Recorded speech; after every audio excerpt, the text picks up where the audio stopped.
first thoughts and review on the new Oculus Rift for iRacing. I don't own an Xbox or a PlayStation. I just have my racing simulator over here, and there's the Oculus Rift right there. So I got this thing to use exclusively for iRacing. The Oculus Rift is incredible. The technology is just, it's exactly what I was looking for. Especially for iRacing. I use iRacing as practice for the real thing. And I got into the real thing because of iRacing. So this is just taking iRacing to a whole new level. You can experience each track in a whole new way. You actually feel like you're there. You are there. So it's pretty awesome. And when I first got it, I was really worried about a learning curve. There wasn't one. So the first race I jumped into was Xfinity at Indianapolis, and I won the first race, and then I jumped into another race and I won that one too. So there is no learning curve. It just makes it a lot more fun. So most of you will probably know this already, but you can remove the headphones that come attached to the Oculus Rift. I have a really good pair of headphones right there. It has a really good mic. The Oculus Rift, it doesn't come with a mic, so that's why most of you iRacers, your communication is through your microphone. If you have the Oculus Rift, and you don't have a microphone, you're gonna need to buy one because you won't be able to type, unless you're one of those people that likes to race and then type without looking. That's pretty stupid. If you have enough money to afford a $600 Oculus Rift, you can afford to buy some type of a microphone. It just makes iRacing just incredible. It's so awesome. About the graphics. So this is the first generation. So it's just like going back to PlayStation 1. The graphics are not there. It's like 720p.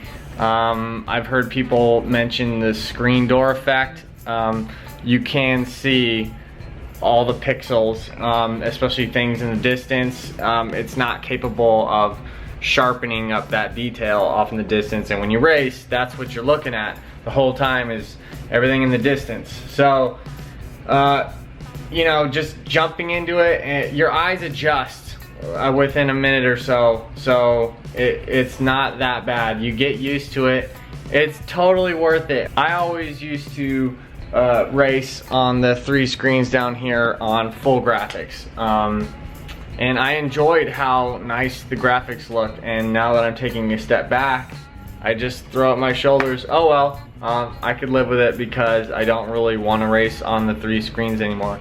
Now that I have this bad boy, it's just so much better, and I know that the next generation that comes out, they'll get it to 1080p or whatever it is, and then eventually 4K. If you don't want to get the Oculus Rift just because you don't think the graphics are good enough or whatever, who knows how long you're gonna wait for the next generation to come out. I wasn't willing to wait, and I didn't really demo one of these before I ordered it anyways. But you know what?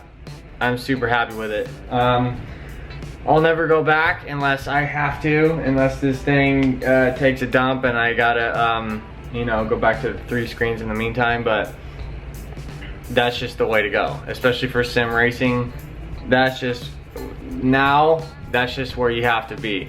It is expensive. It's $600, and I don't know how the DK1 is compared to this, but now that this is out, maybe you can pick up one of those for cheap. But you also have to upgrade your graphics card, so that's another $500-600 bucks maybe. So it's a pricey upgrade, but if you're really serious into sim racing and you don't have an Oculus Rift, what are you doing? I spent a whole day calibrating it though. I had to figure out how to calibrate the Rift and the sensor. When you enter in the sim and you're in the car, your head is in the right placement. Because when I first started, my head was too high, and I'm looking at the roll bar at the top of the windshield and you can't see down the track. So I had to figure out, and I'll explain this right now. It might not be the same for you at home. but it just took a little bit of trial and error. I have the sensor back here above the screens, and it's basically just taped up on the bracket right there. So it's centered in my seat. And what I had to do was sit down in the seat, and it just fell. But it's fine, I've got carpet. So I sat down, and then when you calibrate it, I sat up in my seat like this and got almost level with the sensor and hit the calibration button, and then sat back down when it was done. And then when I jump back into the sim, you know, you can look down and see the guy's shoulders, and his neck is like hollow. There's not really a head there, but it lined up with my actual body. So that's the way I was able to figure that out. It took me all day dialing in the graphics card and everything, so it worked right. But hopefully you watch this video and you use that tip and you get it right. There are controls and menus within iRacing that you can use to mess with the point of view angle, but for me, that menu came up and you weren't able to change any of the settings, or if you were able to change the setting, it wouldn't actually do anything. So it's all in the calibration of the sensor. So one, it didn't make me any less competitive. Two, you know, with the 3 screens, you're used to having like a full peripheral vision, so when you're side by side with someone, you can see them without having to look.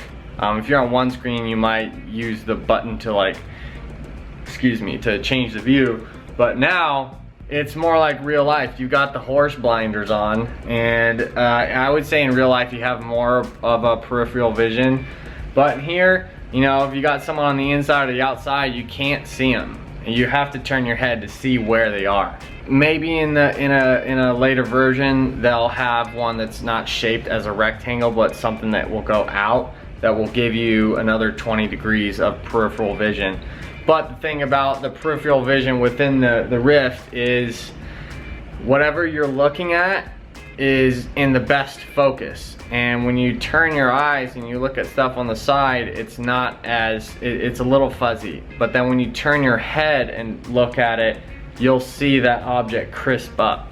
So I'm sure that's something that they'll be able to get right in the future. This is the first generation, so it's like the PS1. Now you guys got the PS4. So how much better is that than the original? This is the original. I am so happy with this thing. It's so awesome.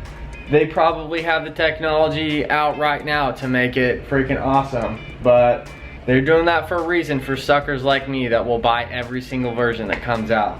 And that's what I truly plan on doing, because this thing is so awesome. So hopefully you found this sort of review helpful.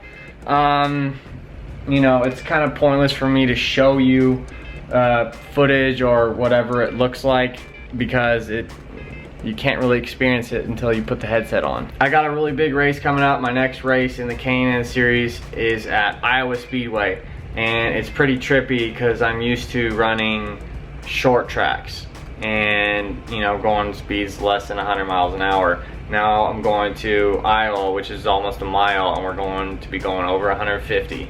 So, oh my gosh, it's gonna be a full field too. It's the East and the West Coast. So I'm really excited for it. I'm really nervous. I have no idea what to expect, but I know I'm gonna have tons of fun. Turns out the K&N series is running Iowa this week on iRacing, and I didn't really notice because I was too concerned with Indianapolis and Xfinity, because I was having so much fun in that. But I'll be running Iowa all the rest of the week to get prepared. That's the only thing I can do to be prepared for this race, because I don't really have a whole lot of race experience other than on iRacing right here. But that's ultimately what got me onto the track in the first place. So I'm gonna concentrate at Iowa in the K&N series for the rest of the week on iRacing, and yeah, I'm gonna have a lot of fun. I haven't raced there yet, but I did do a couple practice sessions and was able to get the fastest lap time. So hopefully that will translate into the race. If you don't know, if you're new to this channel, I post vlogs and races from different series that I race in, mostly the K&N West series. Really hoping to run the entire schedule for next year. I'm looking forward to that, but right now I'm just concentrated on the races that I have picked out for this year. And the next one is the biggest one of the year, Iowa Speedway. So look out for that. Follow me on Instagram and Twitter. I post on all my race stuff on there. And subscribe to the channel. Thanks for watching, and I'll see you next time.